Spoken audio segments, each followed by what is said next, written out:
And it's not only for XtalPi doing research, trying to make us some contribution to the scientific community. And also, we tell your friends, your colleagues that good event like XtalPi cost $500. So let me give a little bit on XtalPi. We are actually digital license, we are all starting as digital chemists. And then we are working with more than 50 drug discovery projects and realize that we need almost everything to accelerate the drug discovery project. So we offer DNA code library, visualization, also the provide synthesis that provide you a unique and cheaper, faster CRO experience. And for today, my name is Kevin. I'm a common director in Boston. And today we also have our senior director, Sheila, that is expert on the solid state problem, which is API, we like to select the most stable physical form. That's the we are the top one in the world, which is why our name is physical problem. And we also have our SVP of physical problem hanging here. It's based in Boston. He is almost surely we're management team more than 10 years. So yeah, today anyway, I just favorite time for great food and also our great speaker from Ringo. He is our medicinal chemist, and as we know, with application for we are very good at application of to accelerate the new pipeline. Thank you, everyone. Thanks, Kevin. Thanks for the kind of introduction. So we kind of know for our AI capability, and that's probably most people would perceive XtalPi at this moment. But I just want to highlight that we have integrated project capability. That's why I'm on board as a medicinal chemist, pretty much managing just managing drug discovery process in the preclinical phase, from hit identification all the way to preclinical candidate selection. And we have the capability to use AI and structural based drug design to give you the capability to get the compound initial hit that you need. Then we optimize it with our in-house capability. We have the testing and also the synthesis capability in-house. So we're a pretty fully integrated system that can shepherd a project from inception all the way to a preclinical candidate nomination. And if you're interested, we can even take that compound all the way to IND filing. So we have that experience as well. But today, I just joined XtalPi about 10 months ago.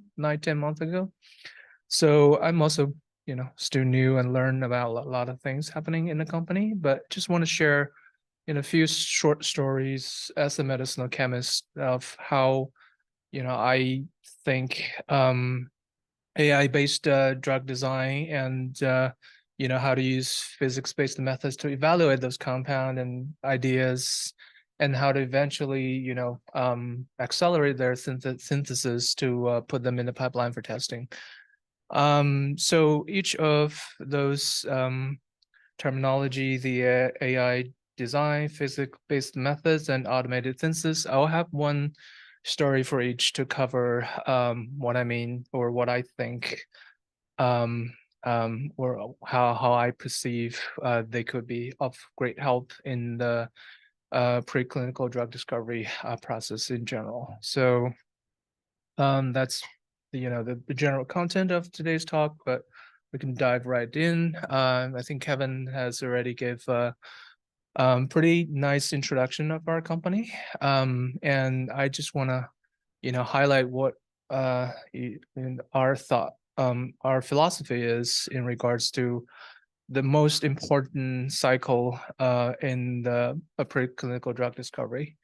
So it usually covers from hit ID to lead up. When the medicinal chemist is brought on board, the first thing we think is how can we analyze the existing compound And then from those analysis, how can we design newer and better ideas? And then we send them out for testing, for making. And then when you have the compound in hand, you test and refeed this cycle. So this DMTA cycle is just the center dogma for especially in the lead ID, lead op stage of any given small molecule drug discovery project.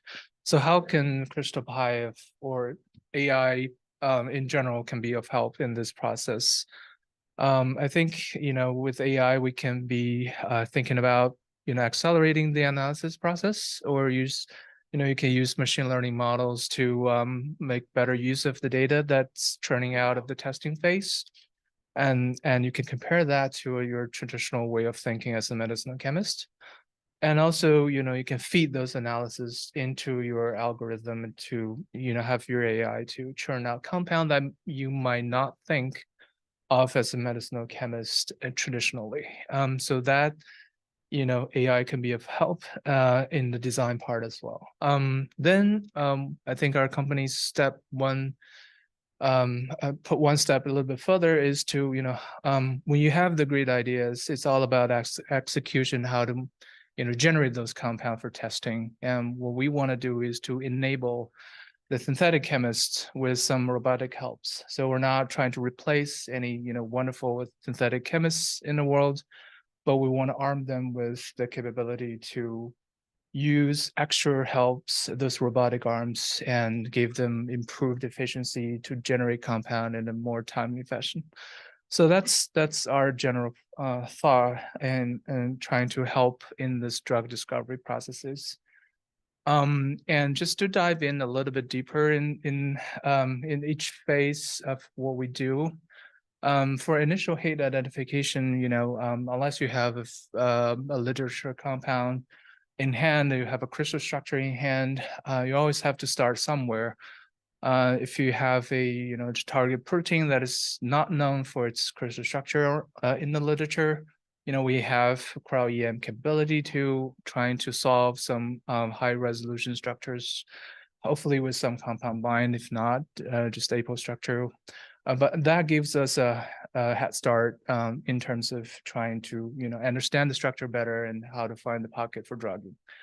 And then we have the DAO capability that's enhanced with AI designed DAO pool. So that's what we're trying to differentiate ourselves from the rest of the DAO companies. And then with the structure in hand, you can always dive in for some virtual screen to tap into the vast majority of the virtual space and to purchase some compound for initial screen and testing. But learning from this virtual screen or any of the existing patent compound, you can always feed those critical binding information into your AI algorithm and have them, turn out different scaffolds and compounds that's inspired from the initial heat identification processes. So usually we'll end up with compounds in their millions or tens of millions magnitude. So it will be really difficult to make all of them, right? So then we not only using the binding model to triaging those compounds, we're also putting in the prediction models for some drug likeness property predictions. So that would also be of help to narrow down the list of compound that you want to further evaluate. So if we bring down the list down to thousands, now we can thinking about using very high accuracy physics-based free energy perturbation methods to really find the right binding mode for certain compounds with these targets. And during the process we can evaluate these remaining thousands of compounds in a good way to give you the right ideas of which dozen or 2 dozens of compound that you actually want to send to the automation lab for execution. So then the cycle can continue. We're just doing our traditional, not AI and automation enabled traditional lead op stage, right? And then eventually that would help us find the preclinical candidate compound that we're all very interested in developing. So instead of, walking you through all the fantastic platform that we have, which, we have other talks that covers those. For me, I'm a medicinal chemist. All I most interested in is to look at the real cases and how those strategies are involved in each stage of a drug discovery study. So we'll dive right into cases. The first case is just one slide. I just want to highlight one, the virtual screening capability that we could really enable some discoveries. So for example, this is a kinase inhibitor case. So it's, structure is known.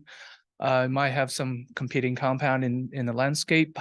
So how do you, uh, generate better or more novel inhibitors to compete in this space? So you definitely don't, patent busting is one thing, but we wanted to, enlighten our compound with some additional novelty to it. So virtual screen now can comes into play. So the compound, the ligand, the target is pretty well defined, and you can find some critical interactions like the hinge binding capability from some, existing patent compound, and that's going to be a critical interaction. So you keep that interactions, and then you could just kind of feed the binding pocket with the virtual compound pools that's available commercially. So what's fascinating about this process is that we use a active learning virtual screen process. So that now the advantage of this is to kind of really accelerate the virtual screen process. Instead of docking entire tens of millions of compounds in your pocket, you can choose a initial subset, and then you do your traditional docking, and then you score them. So you can imagine your initial scoring system might not be on average wouldn't be very high because you're picking compound randomly. So but then which compound binds better, so you feed those information back into your selection process again. In the second round, you're churning out compound that's more likely to bind. So you just keep doing this iterations until it reaches a plateau. And that means you probably have narrowed down the features from this given virtual screen library. And you already, find probably the most likely compound that would bind to this enzyme. So because of you're doing subsets, you're eliminating compound that wouldn't bind pretty early on. So instead of docking tens of millions of compounds, you probably are only need to really screen and docking about millions or in the millions. So about a magnitude lower that you need to actually put your computational power for. So that's in this particular case, that helps to churn out like 4 different scaffolds that all show some binding capabilities. And, one of the scaffold even shows like 33 nanomolar just from the initial hit selection. So, and then, with the purchase, you can get some compound for testing, and with those data, you can further fit with the physics-based VP model. And it does look, the correlation is pretty decent. And with that, we have our confidence that we can use more accurate physics-based methods to further evaluate compound and nominating them for testing. So if you imagine this is our selected compound from the virtual screen, and we want to further marry some of the key features that's available from literature, because that helps with further improving the potency. So you can thinking about swapping different part of the compound, and then you evaluating those with FEP. So you don't have to really make the compound, but to evaluate and find the most interesting one or two for actually execution. So with compound number 00110, so that's the 10th compound made in this project, you can already have a compound that's about 2-3 nanomolar in potency.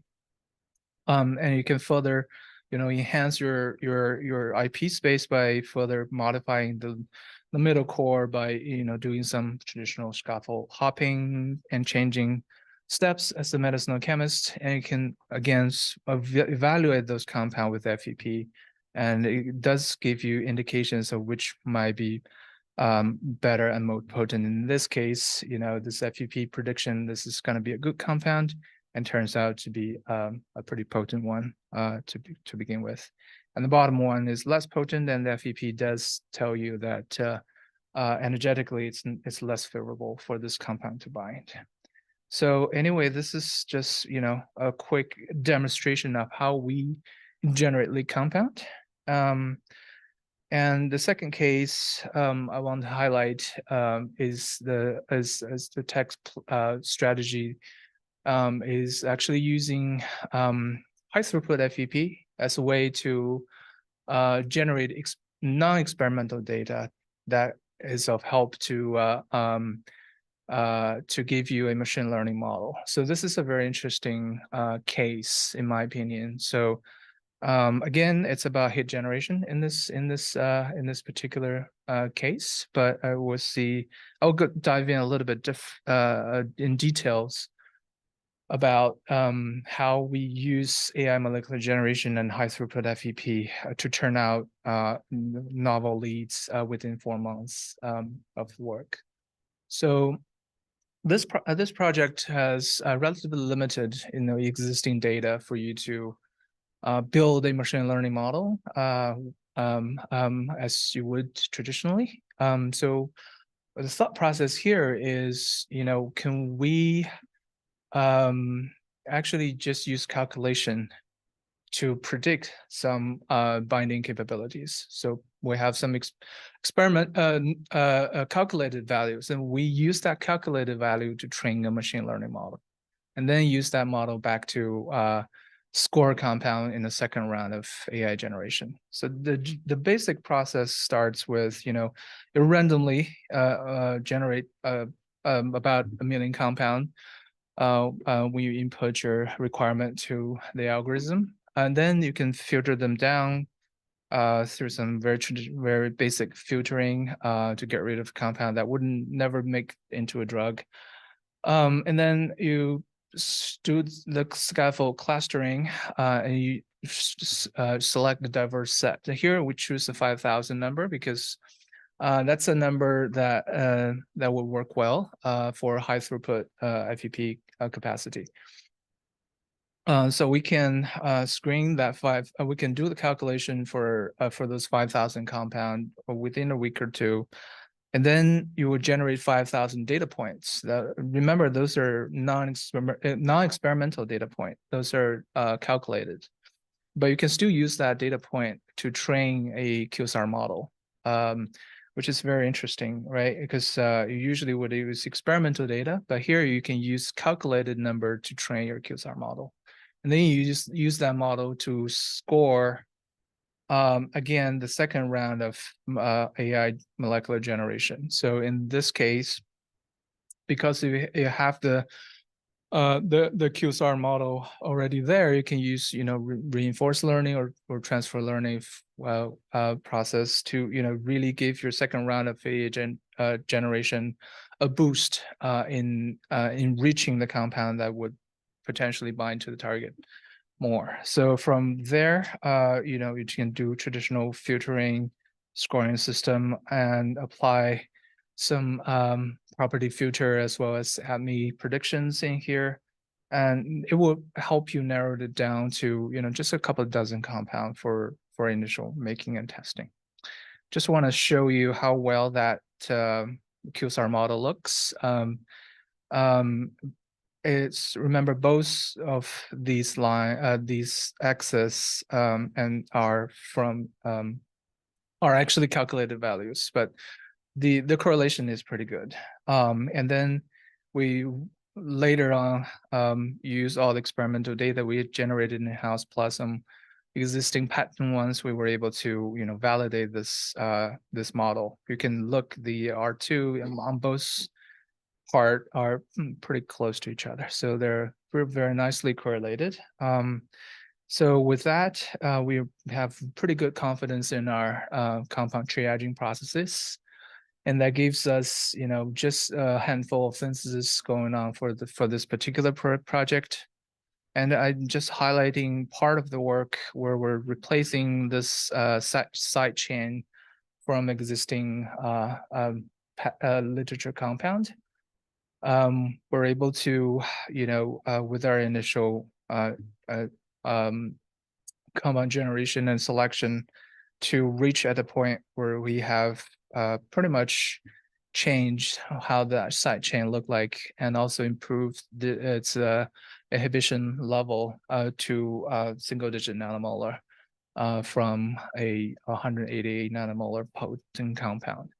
What's even more interesting is that during this compound generation process, we'll also find a compound that's decent potent for our targeted enzyme, but it also shows some even better activity against an isoform enzyme. So here we can just apply the same strategy, and then it gives us with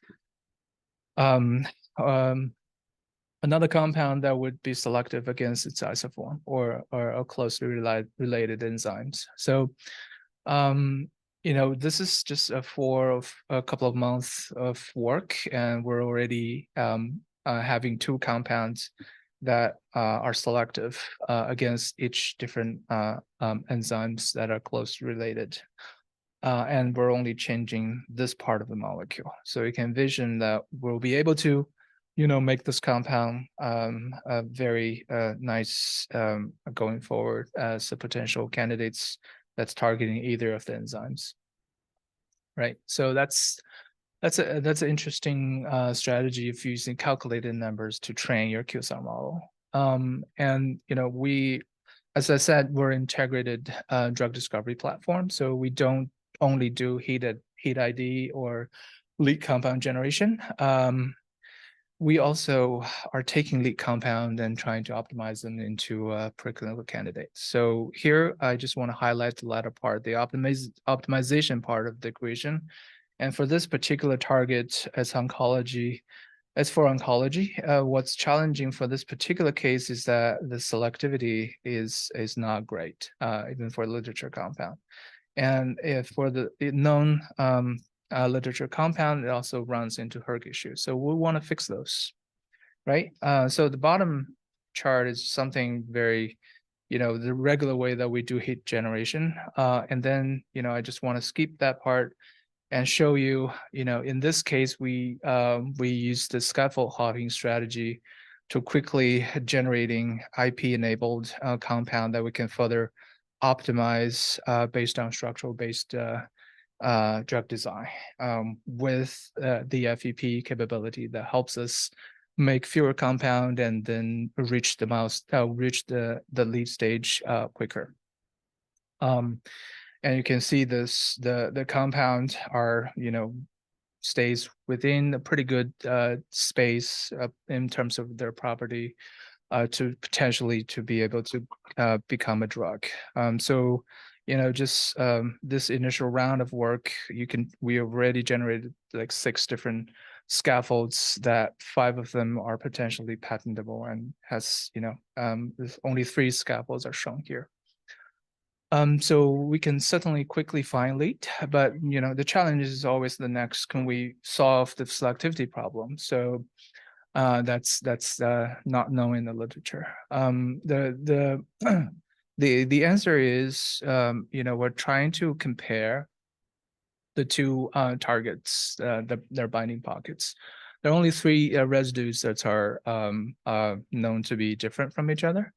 So what we can do is to do single amino acid mutations and interrogate each of the mutation with the selectivity data and see which one fits the best. And that could shed lights on which residue would be most responsible for the selectivity data that you observed. So this is the FEP calibration of based on selectivity data, you can see the correlation is pretty good when we mutate one of the leucine residue out. So that basically shows you this particular leucine residue is going to be the key here. And on the isoforms or the closely related enzymes, it's an isoleucine in this position, and you can see the isoleucine is projecting itself more into the pocket. So as a structural based drug design, you can find out where that interaction might be happening, and in this case, is somewhere around this aromatic space. And you can start growing your chains on the site. And that really helps drive the selectivity from basically no selection from the initial hit to all the way to above 50-fold of selectivity going forward. And the compound still stays pretty well in a decent space for it to potentially become a drug. Then the second question we want to fix is hERG, right?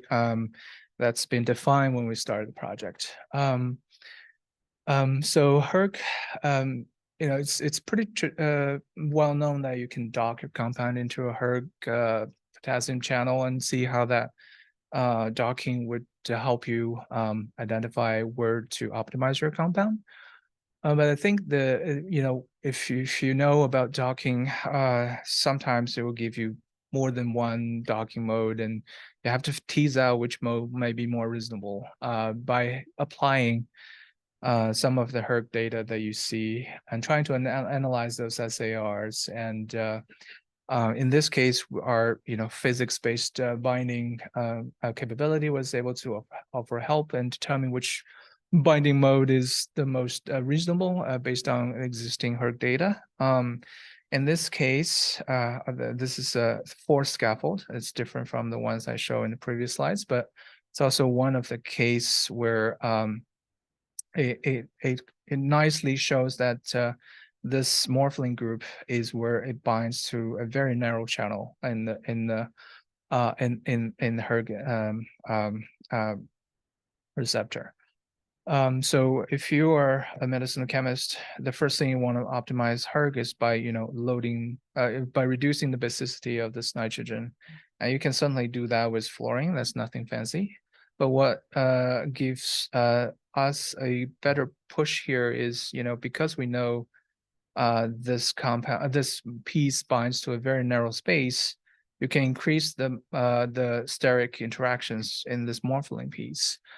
And that helps to further improve your hERG liability because of that. So here we definitely are benefiting from a physics-based, refined binding model that helps to drive the hERG liabilities off the safety concern. And lastly, I just want to give you a taste of programs that are fully supported by the automated synthesis platform that we're doing. And here, instead of talking to you about designs and all that, I just want to highlight more on the actual synthesis part. Right. So it's also a pretty novel target with one compound in the clinic. That's some background. But the compound itself has a pretty poor PK profile, so it's definitely room for a 2nd generation compound to go in if if the clinical trial turns out to be reasonable. What we envision here is to not only leveraging our AI-based drug design and triaging process, we also want to use our automatic synthetic platform to accelerate the compound generation, compound preparation part. So this is about 14 weeks of synthetic work that's put in by the FTE team that we have in-house. So it's about 4.5 FTE in on average, and you can see the total number of reactions is about 2,000, and then about half of them has been done by robotics, and that really helps to push the average reaction per FTE per week up to 30. If you can, that's a pretty decent number for any synthetic chemist to perform in the lab, unless you're burning them out. So this is a pretty decent number enabled by giving them helps from the robotic arms, and they were able to deliver 36 compound. And remember, this is initial phase of a project, so there's a lot of route scouting, a lot of time were spent on just to figure out what synthetic sequence is needed to for you to be able to make those compounds. So I can envision this number to be much higher for the next 14 weeks of the synthesis, because your route is already scouted out. And this project is also, having compound that's pretty long, lengthy in steps. So if you consider a more traditional drug like small molecule are all in about 6 steps top range, this is a pretty long synthetic sequence for them to figure out. Even for an average step per compound, it's almost 6 steps.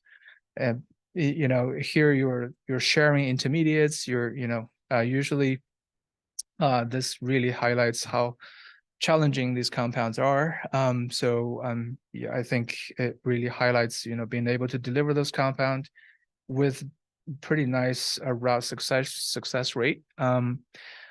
That really helps to push compound into testing from the automation type of enabling processes. So just want to highlight the diversity of the the type of structure that were enabled both by our AI scaffold hopping, as well as synthetic capability.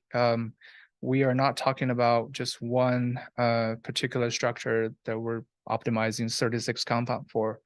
We're changing structures that requires re-optimization for steps for synthetic sequences. And that gives us a better and more broad selection of warhead, which all comes back in pretty decent enzymatic activity when they were tested. In addition, we have also we're able to turn out compound at this middle linker part. This is just a representative structures of that linker. Here you can really SAR out the space, and you can quickly find compound that would show a pretty decent in terms of its stability against benchmarking against the clinical trial compound. So this is a very big improvement in terms of its metabolic liabilities. And the way I think one of the key advantage of being able to fulfill the synthesis in such a quick manner and have a high success rates for your synthetic routes, it's because when you have robotic arms in hand, when you're thinking about testing out a reaction, for example, these two plus this buccal type of coupling reactions, what you usually, as a traditional FTE, one thing you would think of is to grab a shelf-ready conditions to have it tested. And in this case, pretty much you will choose, cesium carbonate and dioxane. That's the usual conditions that you would use to test your first buccal coupling reaction. And if you do that, you will end up with absolutely no product. But because we have the robotic capability, our FTE no longer think that way. So by approaching this, we're just grab a dozen of conditions instead of just one, and then load it into the machine. And you can see by just changing the base and the solvent and sometimes temperature, you're able to quickly find a better condition that will give you compound in 80% yields instead of 0. So so here we really drives the success rate of the route scouting higher, because you can approach each reaction steps by thinking differently from a traditional FTE. I don't have to choose a condition. I can screen a bunch of them. and that can really helps, and it doesn't elongate your time in terms of processing those reactions. So that's the advantage, I think, can really help enable the delivery of your compound when you think about um, making those. So that's all the stories I want to share today. And I think I'm a little bit over on time. So thank you for your attention and thanks for being with us.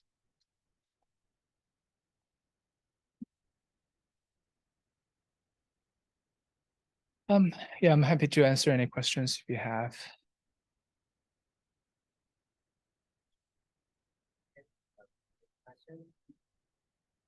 Yes, please. Have you done a retrospective analysis of your visual filtration step using compounds that would be high binders of low drug light, very less drug light? Yeah, so if we for example, if we failed in terms of the final 20 or 30 compound that we actually made, if their potency or if they're not producing any leads, we certainly will go back and want to make sure we're not screening out compound. We're just relaxing our filtering standards to make sure we're allowing more compound coming through for more accurate FEP calculations, and then that would be helping to potentially get a compound that we have missed before because of the more stringent property filter that we applied. Yes, we certainly would do that if no leads were produced. Yes, I think you have a question.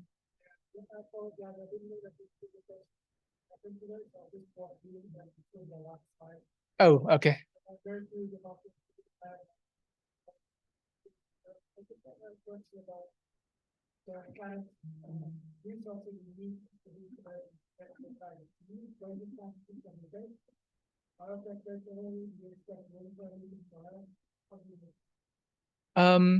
Yeah, you mean the initial phase of trying to validate things? Yeah, we will leverage primarily on the existing patent data or literature data for sure. But we won't be able to generate data unless we start working on this project.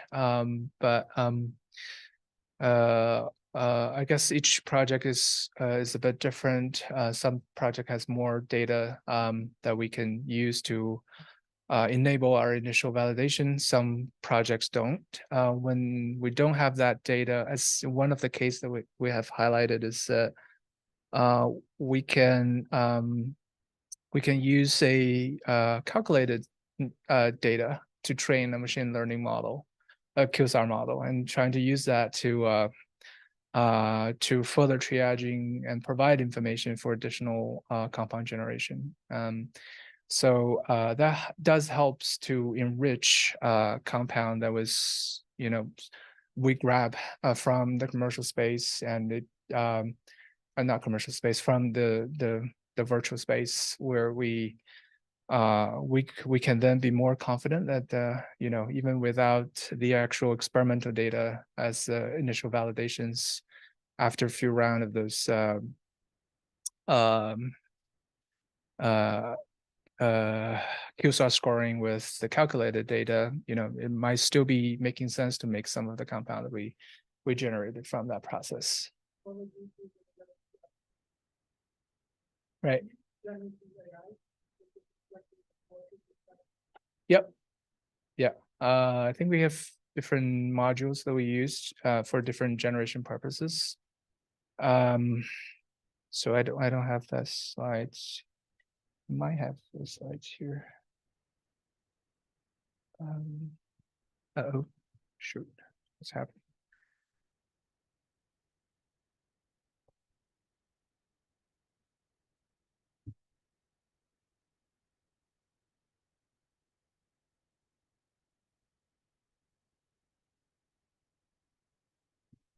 Yeah, I mean, all these basic algorithms are played in our foundations, I guess, and we have our R&D team has integrated them into our platform, so our CADD colleagues can easily apply those into our needed molecular generation efforts.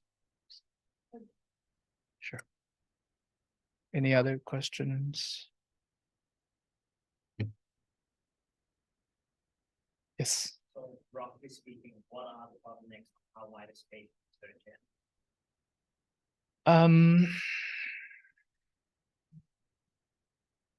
I mean, virtually speaking, the bottleneck would be how much computational resource you want to really throw in, right? Even with the high throughput FEP, we're still on the magnitude of thousands of compound. That's more manageable number to calculate for initial hit generation. So you can throw a billion compound into your virtual screen. It just take way much longer.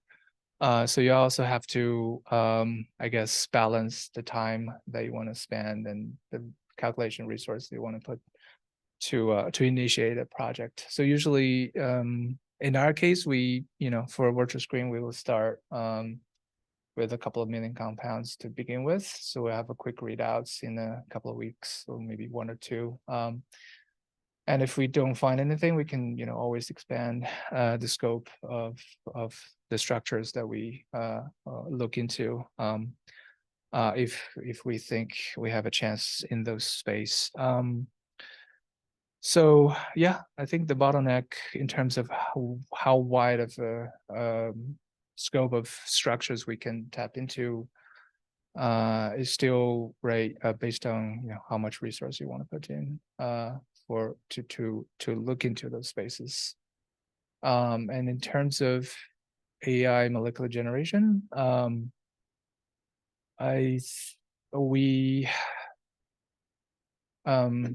because each step we're defining some part of the molecule that we want really do the modifications on. So that usually limits the overall number of compound that would be churned out from the AI algorithm. So we're talking about also in the millions, not in the tens of millions or billions of compound, because we're only changing some specific part of the molecule. But if you want to really change everything on that molecule, which we haven't tested out as a strategy. I can envision the AI would be able to tap into a much larger scope of compound. The question is, how do we triaging them down from there? So it's always a balance between the number of compound you can generate and the number of compound you can properly evaluate, and then finally narrowed it down to a manageable number of compound for execution. So that's just how I thought. Yes.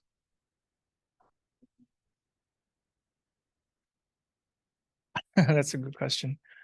We don't know the binding pocket. Then there, I guess, if we don't know the binding pocket, there are one case where we can. So it's a protein-protein interaction case. We're at the interface. That's where we're trying to insert a small molecule to disrupt. In that particular case, I think what our computational team did is trying to do residue mutations in that critical interface and see computationally how that affects this binding event between these two proteins, and which one or several mutations would be more disrupting against that binding event. So if we were able to see that information, we might be able to just assume around those area is where you could potentially disrupt the binding. And then based on that information, we actually launched a virtual screen without knowing exactly where it binds. and just assuming that part is responsible. So it actually turns out, we're able to identify some not so potent but reasonable hits to begin with. So that's I guess one way to think about it. It's always challenging when you don't know where the binding domain is. Yeah, that's one case that I can think of.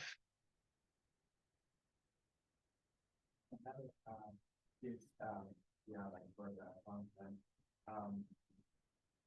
for instance, you don't know the binding pocket, and presumably you have an IPR data. Then, I mean, you have some value, and then you can hypothesize, like 10 potential binding pockets, and you just use our physics-based model to make the prediction of all 10, binding pockets using some correlation. And with one that of that correlation with 10 values, it will be like that.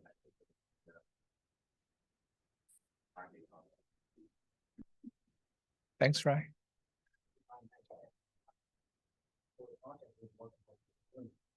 We know the binding, but we don't know the binding model. So we use the implementation of the institution to design model first, and then using the space method to validate that to the biological assay. And then we figure out how the whole binding. That was a challenge in some problem.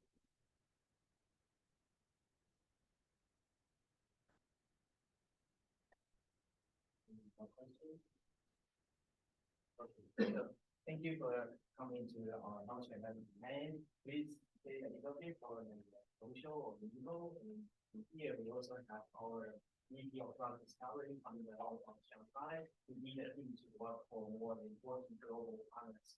We do more than 55 drug discovery. And we also have our COO, Sarah King, and she is going to responsible for setting up a full scale factory level information